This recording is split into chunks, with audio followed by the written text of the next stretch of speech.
Work and Its Secret. Delivered at Los Angeles, California, January 4th, 1900.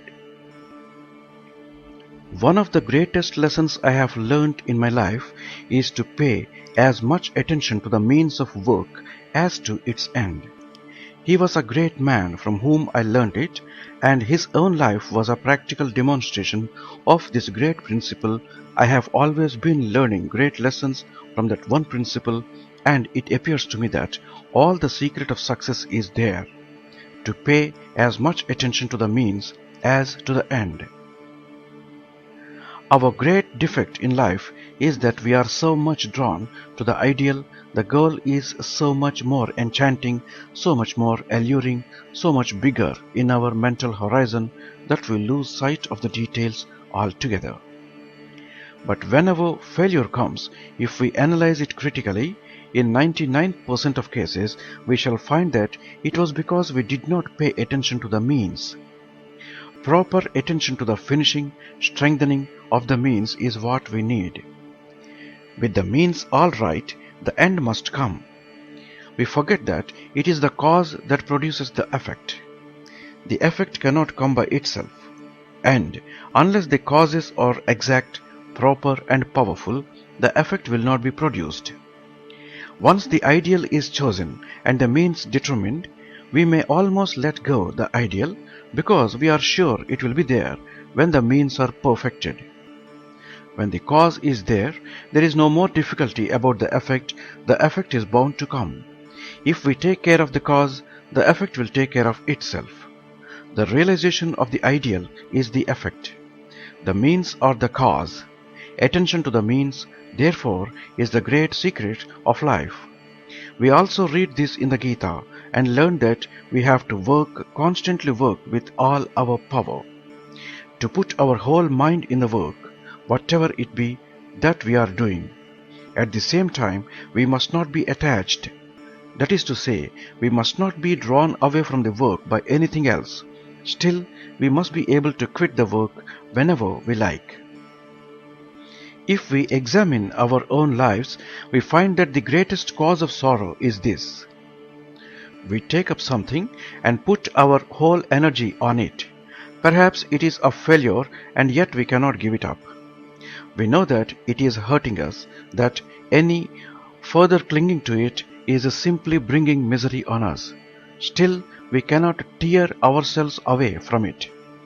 The bee came to sip the honey, but its feet stuck to the honey pot and it could not get away. Again and again we are finding ourselves in that state. That is the whole secret of existence. Why are we here? We came here to sip the honey, and we find our hands and feet sticking to it. We are caught, though we came to catch. We came to enjoy, we are being enjoyed. We came to rule, we are being ruled. We came to work, we are being worked. All the time we find that, and this comes into every detail of our life. We are being worked upon by other minds, and we are always struggling to work on other minds. We want to enjoy the pleasures of life, and they eat into our vitals. We want to get everything from nature, but we find in the long run that nature takes everything from us, depletes us, and casts us aside. Had it not been for this, life would have been all sunshine. Never mind, with all its failures and successes, with all its joys and sorrows, it can be one succession of sunshine if only we are not caught. That is the one cause of misery. We are attached, we are being caught. Therefore, says the Gita, work constantly, work, but be not attached, be not caught. Reserve unto yourself the power of detaching yourself from everything, however beloved, however much the soul might yearn for it, however great the pangs of misery you feel if you were going to leave it. Still, reserve the power of leaving it whenever you want. The weak have no place here in this life or in any other life. Weakness leads to slavery. Weakness leads to all kinds of misery, physical and mental. Weakness is death. There are hundreds of thousands of microbes surrounding us, but they cannot harm us until we become weak, until the body is ready and predisposed to receive them. There may be a million microbes of misery floating about us. Never mind. They dare not approach us. They have no power to get a hold on us until the mind is weakened. This is the great fact. Strength is life, weakness is death. Strength is felicity, life eternal, immortal. Weakness is constant strain and misery. Weakness is death. Attachment is the source of all our pleasures now. We are attached to our friends, to our relatives. We are attached to our intellectual and spiritual works. We are attached to external objects so that we get pleasure from them. What again brings misery but this very attachment? We have to detach ourselves to earn joy. If only we had power to detach ourselves at will, there would not be any misery. That man alone will be able to get the best of nature, who, having the power of attaching himself to a thing with all his energy, has also the power to detach himself when he should do so. The difficulty is that there must be as much power of attachment as that of detachment.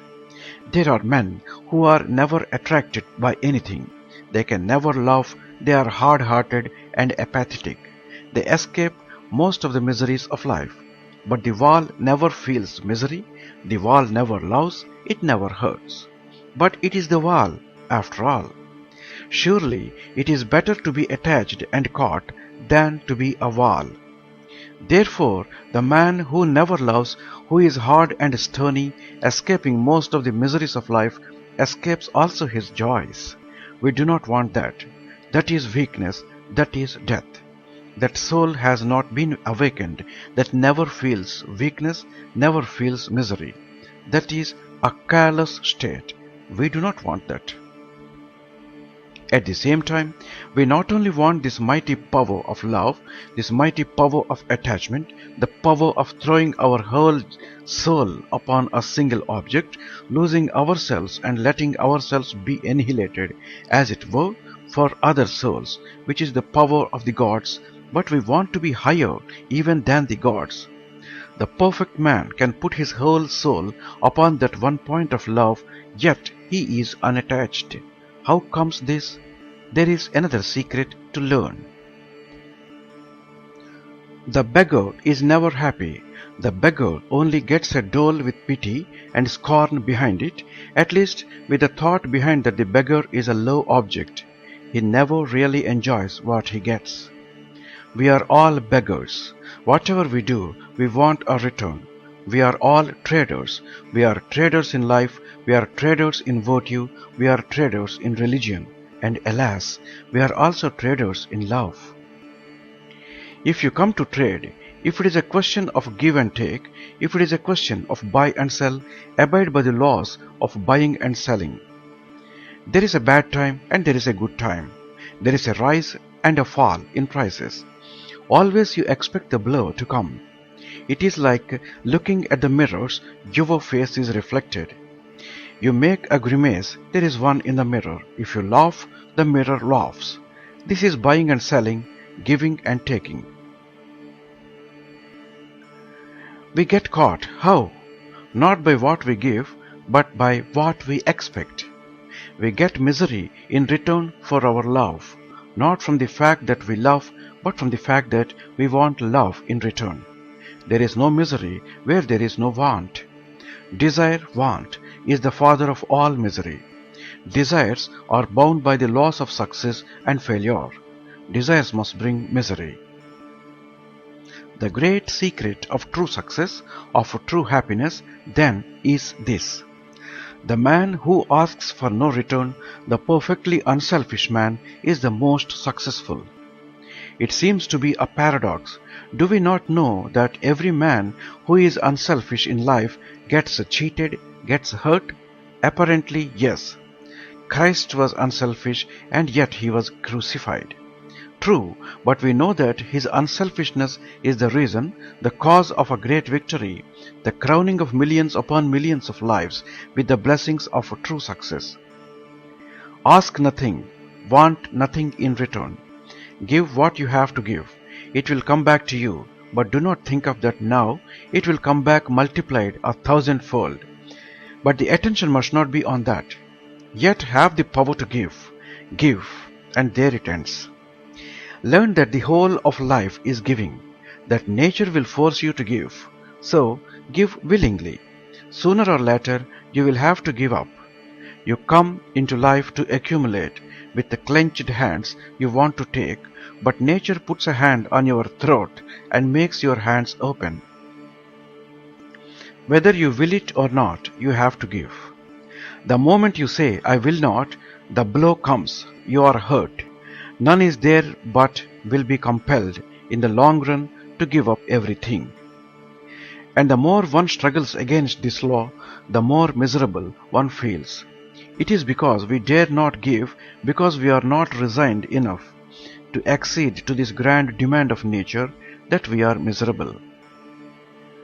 The forest is gone, but we get heat in return. The sun is taking up water from the ocean to return it in showers. You are a machine for taking and giving. You take in order to give. Ask therefore nothing in return, but the more you give, the more will come to you. The quicker you can empty the air out of this room, the quicker it will be filled up by the external air.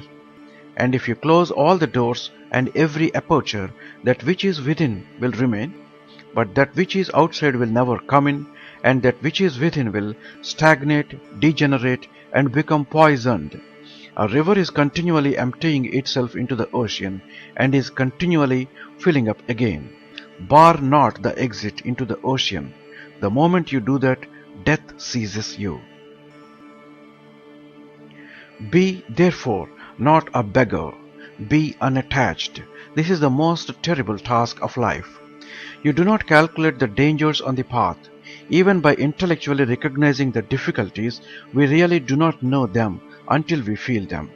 From a distance, we may get a general view of a park. Well, what of that? We feel and really know it when we are in it. Even if our every attempt is a failure, and we bleed and are torn asunder, yet through all this we have to preserve our heart. We must assert our Godhead in the midst of all these difficulties. Nature wants us to react, to return blow for blow, cheating for cheating, lie for lie, to hit back with all our might. Then it requires a super divine power not to hit back, to keep control, to be unattached. Every day we renew our determination to be unattached. We cast our eyes back and look at the past objects of our love and attachment and feel how every one of them made us miserable. We went down into the depths of despondency because of our love. We found ourselves mere slaves in the hands of others. We were dragged down and down. And we make a fresh determination. Henceforth I will be master of myself. Henceforth I will have control over myself. But the time comes and the same story once more. Again the soul is caught and cannot get out. The bird is in a net, struggling and fluttering. This is our life. I know the difficulties. Tremendous they are, and 99% of us become discouraged and lose heart, and in our turn often become pessimists and cease to believe in sincerity, love, and all that is grand and noble. So we find men who in the freshness of their lives have been forgiving, kind, simple, and guileless, become in old age lying masks of men. Their minds are a mass of intricacy.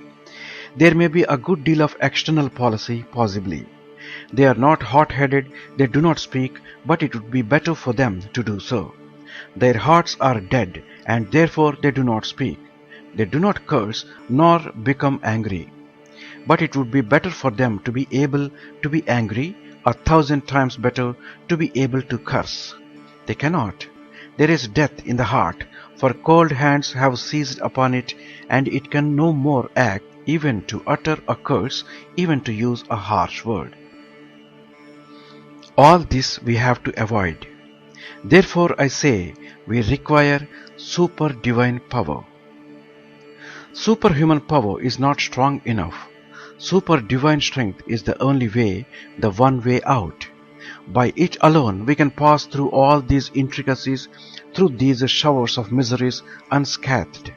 We may be cut into pieces, torn asunder, yet our hearts must grow nobler and nobler all the time. It is very difficult, but we can overcome the difficulty by constant practice. We must learn that nothing can happen to us unless we make ourselves susceptible to it. I have just said, no disease can come to me until the body is ready.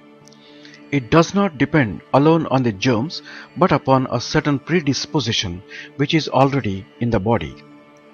We get only that for which we are fitted. Let us give up our pride and understand this, that never is a misery undeserved. There never has been a blow undeserved. There never has been an evil for which I did not pave the way with my own hands. We ought to know that. Analyze yourselves, and you will find that every blow you have received came to you because you prepared yourselves for it. You did half, and the external world did the other half. That is how the blow came. That will sober us down.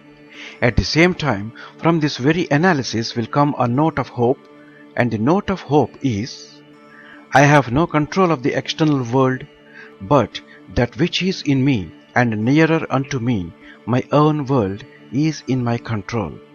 If the two together are required to make a failure, if the two together are necessary to give me a blow, I will not contribute the one which is in my keeping. And how then can the blow come? If I get real control of myself, the blow will never come. We are all the time, from our childhood, trying to lay the blame upon something outside ourselves. We are always standing up to set right other people and not ourselves. If we are miserable, we say, "Oh, the world is a devil's world." We curse others and say, "What infatuated fools!" But why should we be in such a world if we really are so good? If this is a devil's world, we must be devils also. Why else should we be here? Oh, the people of the world are so selfish. True enough. But why should we be found in that company if we be better? Just think of that. We only get what we deserve. It is a lie when we say the world is bad and we are good. It can never be so. It is a terrible lie we tell ourselves. This is the first lesson to learn. Be determined not to curse anything outside, not to lay the blame upon anyone outside. But be a man, stand up, lay the blame on yourself. You will find that is always true. Get hold of yourself. Is it not a shame that at one moment we talk so much of our manhood, of our being gods, that we know everything, we can do everything, we are blameless, spotless, the most unselfish people in the world. And at the next moment, a little stone hurts us, a little anger from a little jack wounds us, any fool in the street makes these gods miserable. Should this be so if we are such gods? Is it true that the world is to blame? Could God, who is the purest and noblest of the souls, be made miserable by any of our tricks? If you are so unselfish, if you are God, what world can hurt you? You would go through the seventh hell unscathed, untouched. But the very fact that you complain and want to lay the blame upon the external world shows that you feel the external world. The very fact that you feel shows that you are not what you claim to be. You only make your offense greater by heaping misery upon misery, by imagining that the external world is hurting you and crying out, "Oh, this devil's world, this man hurts me, that man hurts me," and so forth. It is adding lies to misery.